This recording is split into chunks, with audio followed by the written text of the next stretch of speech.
guys, welcome back to my channel, The Inked Reader. I hope you're all doing well. Today I am gonna do my January 2022, it's weird saying that, wrap up. As you could have seen, I have read a lot this month. I always tend to start strong at the beginning of the year and then goes down, but hopefully, finger crossed, this is the standard or around the standard, if it makes sense. So as you could see, I've read 14 stuff plus 3 graphic novel. That's amazing for my standards, and the majority of them were actually physical books, so I did a lot of reading this month. Really? Car alarm right now? Be back. 2,000 years later.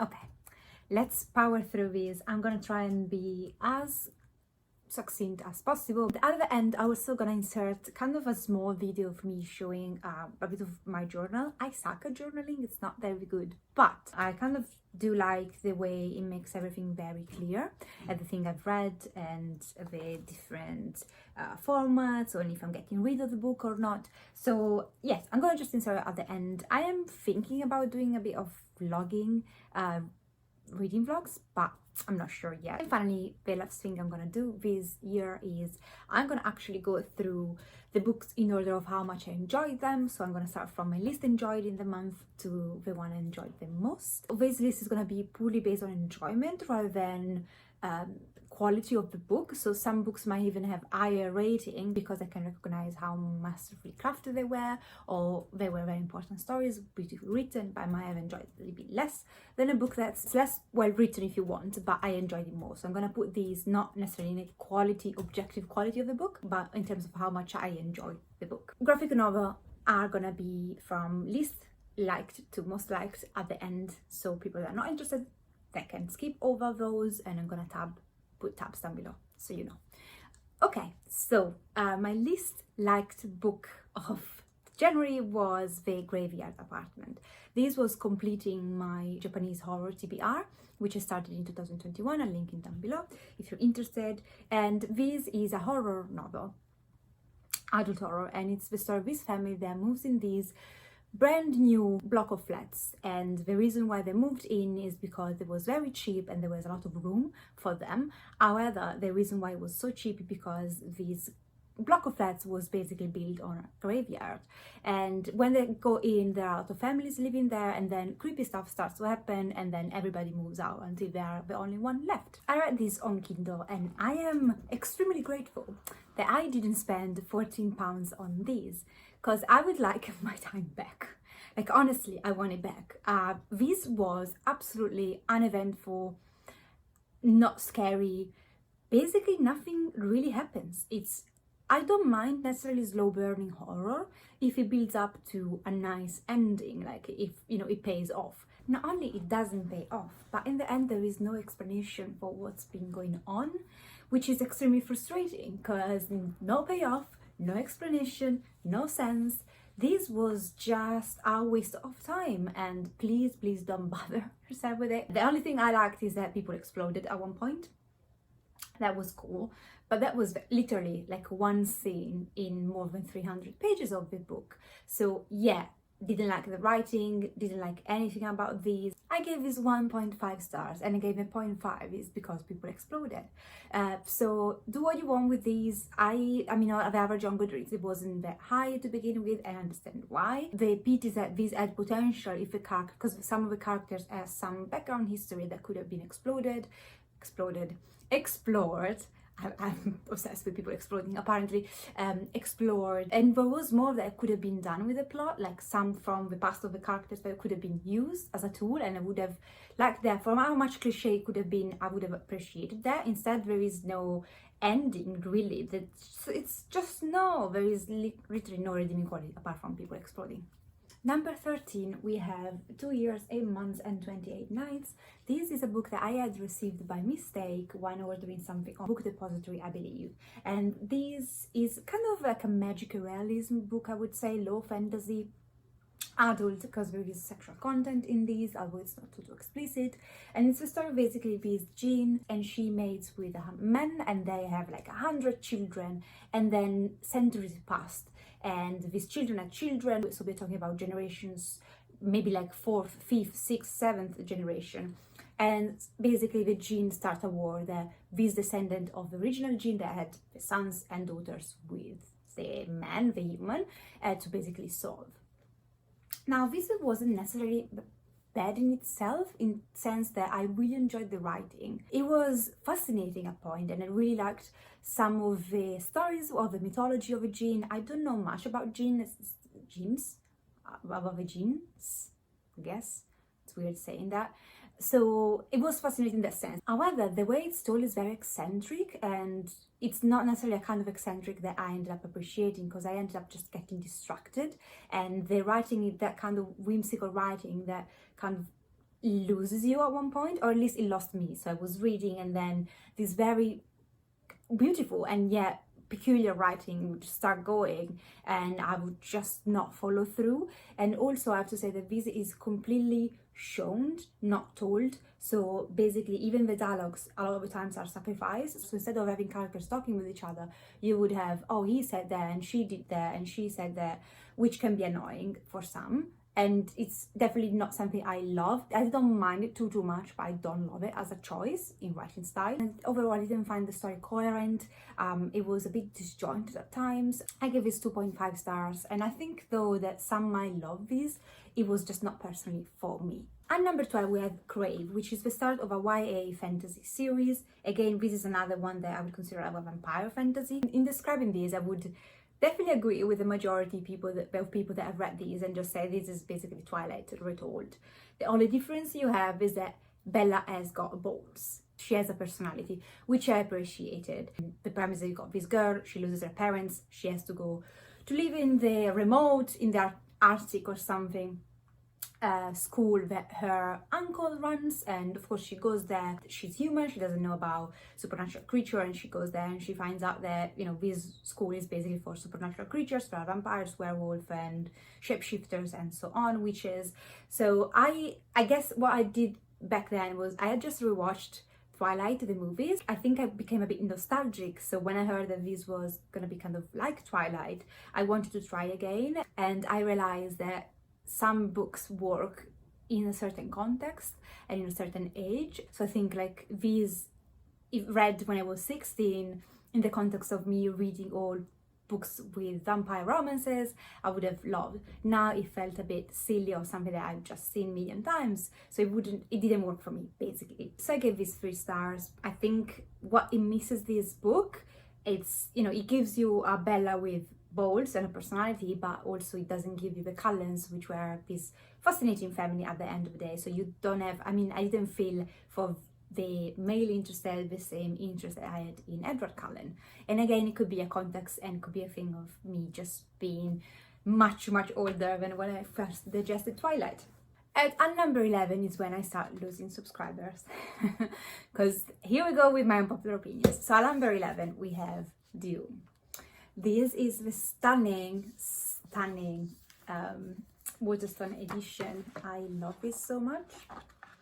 This is a very popular sci-fi, classic sci-fi book that's now been turned into a movie, which you can bet I'm gonna watch. And this is basically the story of this young man who travels with his family, were kind of nobles, and they have basically to install themselves on this planet and kind of take control of the planet. It's a very vague synopsis, but that's the gist of it basically. They're going to this planet to take control and rule on the planet, and he's the heir of the Duke.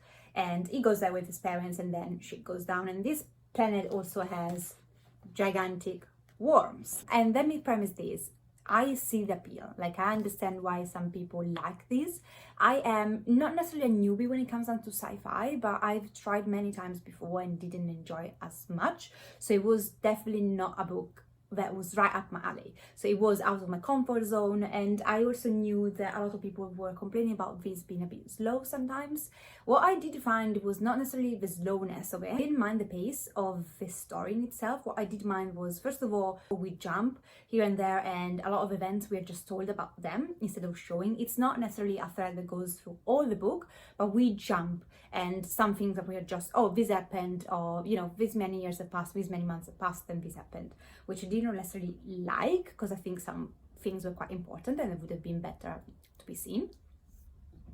I also did find that all the names and the terminology that Herbert creates, I found them very clunky and sometimes silly. Like I was reading these and it's just like, man, just write normally, like write what they are, like don't come up with silly names, which is something that many people will love, that he created a word or whatever. However, this word for me was so dry. It was made of sand with huge worm. I didn't find that planet fascinating at all. Like I found like, oh, it was be a nightmare being there. Maybe that's the point. But on top of that, you have him creating all this mythology and stuff that I was like, I found it silly. I've loved and read so many high fantasy, never find them so clunky. And the names of religions and stuff, they never bothered me as much as they bothered me in these. Another thing is that these has a huge religious component or to that. Not a big fan of religion in books at all, so that also didn't work for me. However, it did kind of read through it, and it didn't take me too much time to do so. One day I might continue on with the books. However, what I'm predicting is gonna happen. I'm just gonna watch the movie, hopefully love the movie, and just continue with the movies. So I gave it 3 stars, and I think this is an extremely personal opinion. I think it's one of those books though where I would still suggest you read it and you make up your mind. I'm not here saying don't bother, because I think that this might appeal to many, and it was just a very personal taste and a bunch of things in this that didn't work for me, but it doesn't take away from the objective quality or how innovative this was for the time when it was written. It was in 1965, so that's remarkable. I'm just not for me. At number 10 we have my fantasy pick, because I had to pick another fantasy book from a fantasy TBR, so I chose the Fable fantasy and I read The Little Prince. This is a beautiful edition of it, and this is a children classic that I had read as a child, and I was never a big fan of it. Like I did like it, but I wasn't like, it's not my best children classic or whatever. So I wanted to reread it because I'd forgotten everything about it and see how I appreciated the story or didn't appreciate the story as a grown up. I gave it 3.5 stars. However, I was expecting to love it more, and I think some of the messages in these were so vague that I struggled to grasp them. Maybe I'm just stupid, I don't know, it could be, but I thought that some messages could be more explored, more put out there more explicitly, although some were very much explicit and very beautiful. So nothing else to add about these. It was just so short. I read this I think in half an hour or something, and I did appreciate what it was, but it didn't blow my mind, and unfortunately I was expecting more.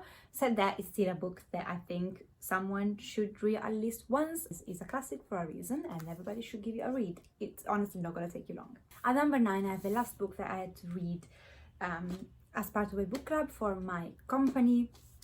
I have now left that job, so I was the curator and host of the book club. Now I've passed it over to somebody else in the company as I'm starting a new job. So we had to read though, the last meeting was about Crying H Mart, and this is a kind of very popular nowadays non-fiction, and Michelle Zoner, she is the singer and I think leader of a band called Japanese Breakfast, and here she records her experience of knowing that her mother, with which she had a rocky relationship to begin with, was diagnosed with terminal cancer, and her then going back home and taking care of her mother until the point where she dies. So that's not a spoiler, you know, like in the literally first chapter that the mother ended up dying of cancer. And this is a very raw memoir. This is her memoir mainly of her relationship with her mother at tiny bit in the beginning, but then mostly of her period between she was diagnosed and when she dies. And I didn't rate these on Goodreads or anything because I think this is such a personal memoir that it's not for me to rate. It's not something that you can pull a rate to, I think. So that I think there are a lot of things in this book that were not explained and that I would have loved to know more about. It's a memoir, so honestly she can do whatever she wants with it, which is fair enough, but I still have couple of things that didn't work too much for me. It made me so hungry though. I think the food description, she has this very peculiar relationship with her mother, she kind of connects with her mother through food, and especially Korean food. And this book, like the description of food, would make me so hungry. I did read these very quickly. It was very touching at points, however I never cried, and it also probably freaked me out a bit too much in terms of, as someone who's got health anxiety, these kind of triggered me a lot. Probably why also my enjoyment was a bit hindered of this book. It's not very important that I didn't cry, but I don't think it's one of the best memoirs I've ever read. I think a lot was unsaid, and although I appreciate how raw it was again, I prefer my memoir to be more comprehensive. I don't know how to explain. And also, like, the relationship with the father was weird. We have one of the friends of her mother comes in and then she goes out of their life. It's just not explained enough. And yeah, that's how I felt about that. I'm sorry. And again, if you're new here, I have plenty of unpopular opinions. At number 8, we have Unhinged, and this is the second book in a trilogy, and this is a kind of a dark YA retelling of Alice in Wonderland. So in the first book you got a descendant of Alice, you know, the Alice from Lewis Carroll book, that basically she's kind of having these powers that allows her to go back to Wonderland, and she doesn't know anything about this at the beginning. And then in the first book you have the Mad Hatter and a bunch of other characters from Wonderland kind of luring her in, and she has to save Wonderland from the Red Queen, and you know, it's a retelling of Alice in Wonderland basically. This is a continuation of that, and at the beginning actually I almost gave up on this book. At one point I was just like, yeah, I don't care. I'm glad I didn't. I'm glad that I powered through, because there is an element of horrorish, like Alice in Wonderland is a very dark place, as it actually is kind of in the Lewis Carroll book, but here is made more darker, and there is kind of horrorish elements to these and a bit of madness brought to the pages, which I really enjoyed and kept me hooked. This is heavy on the romance, especially I don't remember much about the first book, but it's definitely heavy on the romance in this one. And you have a love triangle, which I wasn't the biggest fan of. I don't mind love triangles usually, but in this one I liked the main couple enough that I didn't see the reason why the love triangle had to be there. It grew on me a tiny bit by the end, still though a big fan of the main couple. I'm gonna finish the series because at this point I do own the third book, and I'm gonna then decide what I want to do with the whole series, if I want to keep it or not. I called the twists, however, a couple of them I did like even if I can see a twist coming, I can still appreciate it for what it is. And so yeah, I'm gonna continue with the series. And if you are more on the younger side and you really like Alice in Wonderland, you love triangle and fantasy based on with a lot of romance in them, I would still say that as of now the first 2 books were still a win. Number 7 and 6 actually, we have basically a novella prequel, number 7, and number 6 would be Half-Blood by Jennifer R. Armentrout. She writes YA, new adult sometimes, fantasy with a lot of romance in them. This is a series that basically you've got, it's kind of Vampire Academy basically. Did I man that? No, but it's very similar. And this is basically the story of this girl. She is half-blood, and in this world gods had children with humans, and the first offspring, they are basically these purebloods. They have supernatural powers, they can control the elements, and they are kind of nobility if you want. And they go to a special school, while if a pureblood mates with a human, they would produce half-bloods, which had none of the perks of the purebloods and would be very much frowned upon, and basically they would be just used as a slave mostly. And you got this girl, our protagonist, she is a half-blood who falls in love with a pureblood, you got it. And so the first one is a short novella, and it's a prequel, and it explains at the beginning where our protagonist is. And do I think this is necessary? No, because everything is explained in these very well, so you don't need to read these. But I wanted the series for the covers, so yeah. I honestly though like how Jennifer Armentrout writes her YA. They are funny, they are action-packed with pretty boys everywhere, and even from these short stories it was very clear who was the good, who was the bad, and who was the misunderstood. And then I moved on and read Half-Blood, and everything that basically I liked in these, it was enhanced in these just because it was a full-length novel. Swoon-worthy, boys, you got a triangle, which I don't mind. Again, weirdly enough, because we always go with the guy that end up getting nothing. But this time actually I do like the main couple in these. You got your main character who has a lot of sass, and she makes very dumb decisions and gets away with them all the time, miraculously. And yeah, it's just a YA guilty pleasure. I think I can recognize that this is just something you read for the entertainment value, but it gives you that, it gives you entertainment and it keeps you interested from the beginning to the end. I will definitely continue on with the series because I want to know what happens. And I kind of gave these 3.5 stars. I gave it a bit more to these, but yeah, it's a 3.5 stars, but it's a very enjoyable 3.5 stars, if it makes sense. And number 5, we have Year of the Reaper. This was my fairy loot for December. And again, I'm gonna say it here because usually I film my unboxing for fairy loot, but that month I had gone to Italy, and when I came back, I had a massive journey back. And I was just exhausted and found the box on my doorstep when I came back home, and I just wanted to open it up without bothering taking off my camera or going through the items. I have to say that the box wasn't the best quality wise of items and everything, so I thought it's no big deal if I don't, but from January I'm gonna do my unboxing from Fairy Loot, don't worry about that. So this is self-contained, standalone, low fantasy. It takes place in a fantastical world, but there is no much magic in it at all. It's more historical fantasy, low fantasy, and it's inspired by the Black Plague, and which is, I think, one of was the deadliest disease that hit humanity. I know we're talking about this in COVID time, but yeah, the Black Plague was worse, which you can only imagine what that means after all we've been through in the last 2 years. You got a male protagonist. He was taken prisoner, and now he has managed to escape, and he gets back to his home country, but he has some special powers, and I don't want to spoil anything, but it's not really like a power. It's not something he can do, if it makes sense. It's just something that happens sometimes to him, and he goes back, and everybody thinks that he was dead and gone, so everybody's very much surprised when he comes back. But also he comes back just in time for political intrigue to start and people being assassinated, so he has to kind of solve the mystery. Although it's one of those other instances where I can call a twist and still appreciate it for what the author was doing. And again, maybe if I was younger, I would not have seen it coming, or if I didn't read crime and thrillers all the time. So, you know, I kind of get the mind of, okay, I think this is what's happening. And a lot of the times, not always, but a lot of the times I guess it right. But for someone else, this might be very much surprising. And I did really like the twist, although I called that.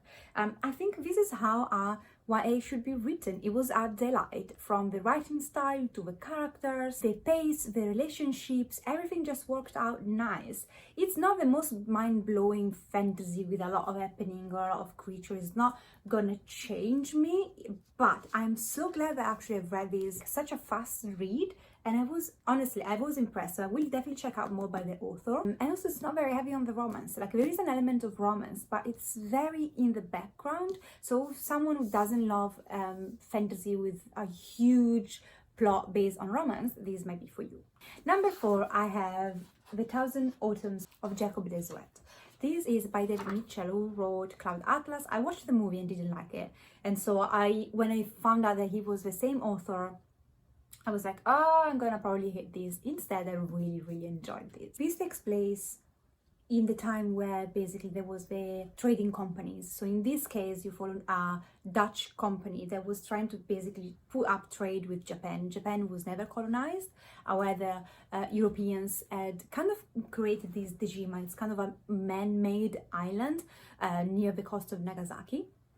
And basically the Dutch people could go there and trade with Japan in kind of basically a neutral space, if you want. And Jacob is working for the company, trying to, you know, make a bit of a fortune because he has a betrothed back in Netherlands that he'd like to marry, but he's too poor to do that. So he joined the company, he joined the trade and said, I'm gonna stay here for a bunch of years, make some money, come back and marry my darling. And instead, when he gets there, things get out of hand between a new love, betrayal, spies, and politics, and everything else. So you follow actually him throughout his life. And this book, it started extremely strong.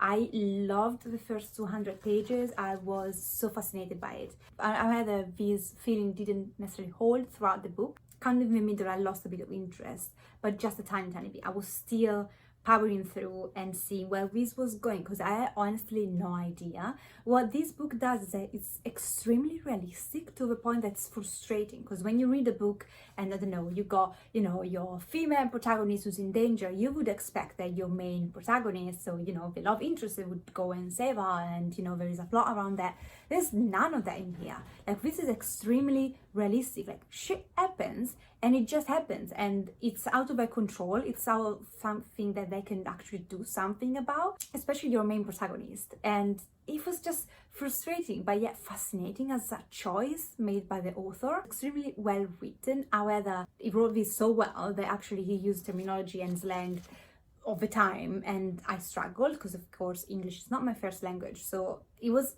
sometimes a bit difficult for me to read through, but I really appreciated it. I will definitely check out more by him. I was impressed by this. I ended up giving me 4.25 stars. Or I should have said, this is historical fiction. This takes place in a period of time that I am very fascinated about. I'm also someone who's very much in love with Oriental history. I took a class when I was still in university in Italy and was absolutely like one of the best classes that I ever done. So it kind of appealed to me a lot about what it was talking about to begin with. This is something that this writing style and this kind of story, especially, I mean, I don't read many historical fiction, so I don't know if that's a thing in historical fiction, but it was so fresh and so like nothing I'd read before. If you like historical fiction, you probably want to give this a try. I will check out more by David Mitchell for sure now. Like, I'm sold on the guy. And number 3, we have a book that I decided that, yes, I said I'm gonna go enjoyment-wise, but I have a book that I think it's a book that has to be 5 stars, which is Know My Name by Chanel Miller. She is the survivor of a Stanford sexual assault.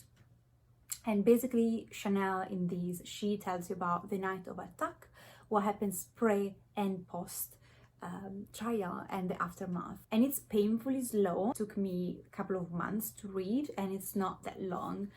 However, it's extremely triggering and it's extremely hard to read. She has such an amazing writing style that it's one of those writing styles that sometimes it could get, for me, even too much, in the sense that I think it kind of slowed down the whole story. Said that this could only be a 5-star book just because of the content and the bravery and the masterfulness in which this book has been written. So don't take this was painfully slow and her writing was so stellar, but also slow down the story as a negative thing. I think this is a story that you don't digest in 2 days. This is a story that you have to take your time with. If you are a survivor, you know, please take care of yourself, because this can be extremely triggering, but also this is extremely powerful, raw, true. It also gives you so many empowering messages. And I think everybody should read this book. And especially if you are a survivor, I think by the end of this book, everything that Chanel, through her own lived experience, tells you is priceless. As someone who's worked with survivors before, I found these kind of almost like a Bible. Like, this would be my Bible. I took so many quotes and so many inspiration, and I recommended this book so much. So yeah, I'm so glad that she wrote this. This can be only 5 stars. And it's a non-fiction. Clearly it's a non-fiction. And number 2, I've got The Hitchhiker's Guide to the Galaxy. This is a stunning edition of a classic, sci-fi classic. And again, you know, I said I'm a newbie when it comes down to sci-fi. I don't usually enjoy it, but this, I loved this so much. This is the story of basically this guy who's having a rough time because the council wants to destroy his house and build something, and he's not having it. And then his best friend comes and says, come and have a coffee with me. They go to a pub, and this best friend says to a protagonist who's already having a tough time, well, I'm an alien, the earth is going to be destroyed in a few minutes, and that's that. And then he takes him out of the planet to save him, and then an adventure starts. I had watched the movie before and I need to rewatch it after reading this. I love this so bloody much. This is just the perfect book when it comes down to good nonsensical stuff happening with a lot of humor, a few good twists, and a pinch of very good messages spread here and there. It's very short, and I'm definitely continue on. I am in love with this for now. Like, it's one of the best things. I mean, the year just started, so yeah, it's one of the best things I've read so far. It's just January, but I am truly impressed by these, and this also shows me that I can enjoy sci-fi, and there's nothing wrong with me and sci-fi. It's not like it's not a match. It can be a match, just I need to find the right books. And then at number one, a book that honestly, like, I read this toward the beginning of the month, and I was just like, this month is gonna be good, because no matter what I read next, this book was so good that this month is a good reading month. And that's when you know you find a new gem. And that was Intensity by Dean Koontz. This is the story of these two girls. They are going home to the parents' house of one of the two girls, and the richest one, for like a weekend in Napa Valley, I believe. Just going there, have a good time. And when they get there, they have dinner and they go to bed, and all of a sudden our protagonist, China, she wakes up because she hears some noises, and it turns out that basically there's someone inside the house and horrible stuff are going down. And I'm just gonna leave it at that. This, if adrenaline could be put in a book format, this would be it. Like, this would be it. What a ride, guys. Like, this from, you know, after the first 20 pages, when it kicks off, it goes incessantly. Like, you don't take a break with this, and I had to keep reading and finding out. Like, the tension that Koontz keeps throughout the book, it's remarkable. It's not necessarily a short book, and yet it's absolutely a journey, and it's one of the most disturbing things I've also ever read. So again, check out the trigger warnings. I don't like giving much trigger warnings just because I think sometimes they are spoilery. So if you are concerned about them, go and look them up. There are plenty. There are absolutely all the ones you can probably think of. So it's not for everybody. It was definitely disturbing, extremely graphic and violent. This had a fascinating, chilling, like cold to your bones bad guy. Like, this is one of the creepiest, most terrifying villains I've ever read in a book. Also, the writing, like, that's what surprised me. Not only he keeps the tension, and I thought, okay, maybe, you know, it's one of those thrillers where they're very good at keeping the, you know, the tension and you want to know what happens next, but the writing is just okay. Instead, the writing was stellar. Like, I really enjoyed the writing, like, the writing style. I found it very poetic in a situation where horrible stuff were happening, and also I found it, like, the tempistic on how things happen, quite realistic. It's kind of a realistic story for how much absurd. If you read this, you know why this might sound a bit weird, but unfortunately things like these or similar to this have happened before in real life. And I've read some comments of people that didn't like this book, just saying, oh, you know, she's not believable, or like the protagonist or trauma that wouldn't play out in the way. And no, actually it can. I've worked with people who had very similar mentality to what China had. Like, I've seen them with my own eye. I've worked with them.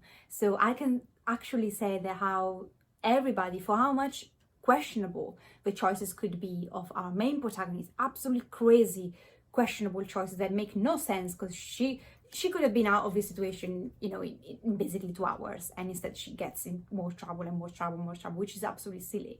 However, people do very dumb things, especially when the adrenaline is high and they're in certain situations. So I honestly enjoyed this from page 1 to the last one. I even shed some tears by the end. This goes in my favorite shelf. This was a 5 stars. It's amazing, guys. If you like thrillers, if you don't mind very graphic, violent graphic, extremely disturbing reads, but you like to basically have an adrenaline journey, just read Intensity.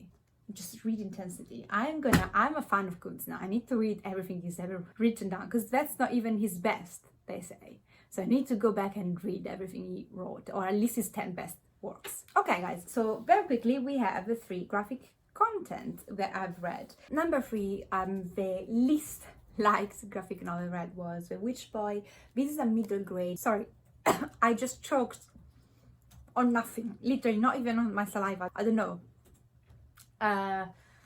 Anyway, it's a middle grade, and it's a story of this young boy. He lives in a family where basically boys become shapeshifters, and girls are witches, but he is clearly, from the title, he wants to be a witch. He doesn't want to be a shifter. This is, the art is so lovely. Like, I'm gonna show you some of the art because it's absolutely stunning. And that's why, firstly, I wanted to read this, because of the art. It was a very cute, heartwarming story. I think it's a series, so there are other out, I'm sure, because I've seen booktubers talk about the sequels. However, I think it was just a kind of middle grade there. The story was just okay, kind of in the middle. And because graphic novels are expensive, I think these would probably be best to go in a house where it would be cherished and loved. I think it's one of those stories where I don't mind reading middle grade. I honestly, some middle grade and YA obviously I like. However, I think some of them are, I just feel like I'm not the right audience, and this is one of those instances where I appreciated the story for what it was, but it was too simplistic for my own taste, and I'm not gonna spend money or continue on with this. I've said that this is 4 stars. It's a very good graphic novel series. I just want to be honest and say I'm not gonna continue on. Sometimes you don't continue on even if things are overall good. And number 2, where is my cover? Oh, it's over there, but I think it looks cool this way, so I'm going to show you this way. We have No Longer Human by Junji Ito. This is a horror self-contained manga collection by Junji Ito, and it's based on a story. It's called No Longer Human, so there is a book, and I want to check out the book for sure after reading these. And I'm going to show you some of the art, although if you know Ito, that's his art.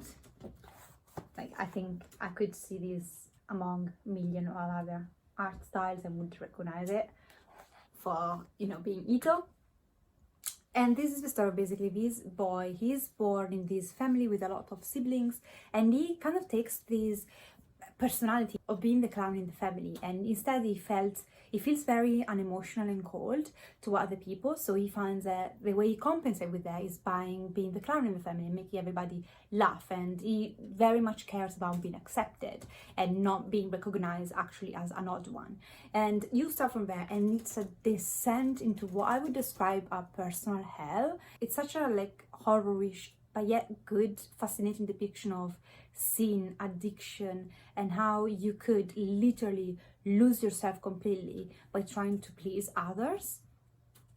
And I actually really enjoyed the end. It's probably the first Ito that I am fully pleased with the end. I love his style, I love his stories. I found that the body horror is so amazing. Like, I don't mind body horror, I really like it. The mastercraft of Ito when it comes down to manga body horror, it's unchallenged, I think. However, I often struggle with this ending. Here, I really appreciate the way things study up. I gave this 4.5 stars. I think this was such a journey. It's very graphic, not only because of the body horror, but it's full of sexual content. I was fascinated by this. I will reread these. If you're a fan of Ito, you cannot miss these. You probably haven't. I'm always late. Very good one from the start to the beginning. Also, there is less fantastical elements in these. I think the majority of horrorish fantastical things that happen are in the mind of our protagonists rather than actually out there. Very good horror, body horror with such a good plot behind. And again, I was debating if putting No Longer Human as number 1 or 2, and it could go both ways, so these are interchangeable. Literally, the only reason why I put these on number 1 is because of the art. It's just my cup of tea. This is Lore Olympus Volume 1. This was initially a webtoon, and it's based basically on Greek mythology. So especially you follow Persephone and Ade. There is basically it's kind of an urban fantasy where gods walk on earth and they are up to no good, most of them, and they are all very intrigued, politics, love, interests, and so on. So you don't follow only Persephone and Ade, you also follow other gods, which I really liked. And the style, like the drawing in this was just a delight. It was just perfect, modern, funny, cute, sweet. I really love Persephone and Ade. In these, they are not together, so this is, beginning, so when they first meet. I have to say that this ending wasn't the strongest. It could have been a bit more strong. It could have ended up on a cliffhanger, a better cliffhanger, if it makes sense. But I'm definitely continue on. I was sold because of the art. I had such a good time from when I opened the page. Read the warning. There are some warnings at the beginning, which I really appreciated. And yeah, everything is just perfect about this book. That was it, guys. That was a very long wrap up. I apologize. I knew I wanted to kind of keep my video a bit shorter. However, I do need to talk about the books because that's why I'm here doing, basically telling this is what I read, this is what I liked it, and this is what I didn't like. Thank you guys for watching. Take care of yourself. I'm going to insert a small video here of my journal if you're interested. If not, skip it. I'll see you next time. Take care of yourself. Ciao.